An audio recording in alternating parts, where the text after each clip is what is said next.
Hello दोस्तों, कैसे हैं आप सब लोग। आज मैं आपको जिन्नों के बारे में कुछ ऐसी बातें बताने वाला हूं जो मैंने एक मशहूर इस्लामी किताब the world of jinn and devils में पढ़ी हैं। और यकीन मानिए, इन बातों को जानने के बाद जिन्नों के बारे में आपकी सोच पूरी तरह बदल सकती है। इस किताब में कुरान, हदीस और इस्लामी इतिहास के हवाले से जिन्नों के बारे में काफ़ी विस्तार से बताया गया है। इस वीडियो में मैं आपको उसी किताब के शुरुआती पन्नों में बताई गई कुछ अहम बातों को बहुत आसान भाषा में समझाने की कोशिश करूंगा। सबसे पहले इस किताब में जिन की पैदाइश के बारे में बताया गया है। कुरान की सूरह अल हिज्र आयत 26 और 27 में अल्लाह कहता है, हमने इंसान को सूखी मिट्टी से बनाया जो पहले गीली और काली मिट्टी थी, और जिन को हमने उससे पहले बिना धुएं वाली आग से पैदा किया। इस आयत से हमें यह पता चलता है कि जिन इंसानों से पहले बनाए गए थे।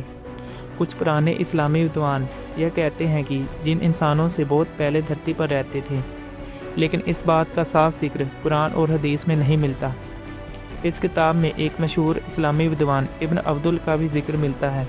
उनके मुताबिक अरबी भाषा में जिन्नों के अलग अलग नाम होते हैं, जैसे कि जिन, अमार, अरवाह, शैतान, इफरीत। बहुत ताकतवर और ख़तरनाक जिन होते हैं। इस किताब में पैगंबर मोहम्मद की एक हदीस भी बताई गई है। उसमें कहा गया है कि जिन 3 तरह के होते हैं। एक वो जो हवा में उड़ते हैं, दूसरे वो जो सांप और कुत्तों की शक्ल में होते हैं, और तीसरे वो जो एक जगह रहते भी हैं और सफ़र भी करते हैं।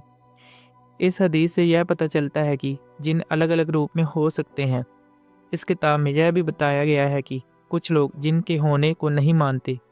कुछ लोगों का मानना था कि जिन असल में ग्रहों की आत्माएं हैं। कुछ दार्शनिक कहते हैं कि जिन इंसान के अंदर की बुरी सोच का नाम है। और आज के समय में कुछ लोग कहते हैं कि जिन असल में बैक्टीरिया या बहुत छोटे जीव होते हैं जिन्हें विज्ञान ने खोजा है। लेकिन इस किताब के मुताबिक ये सभी बातें सही नहीं मानी जाती। अगर हमें किसी चीज़ के बारे में जानकारी नहीं है तो इसका मतलब यह नहीं है कि वो चीज़ मौजूद ही नहीं है।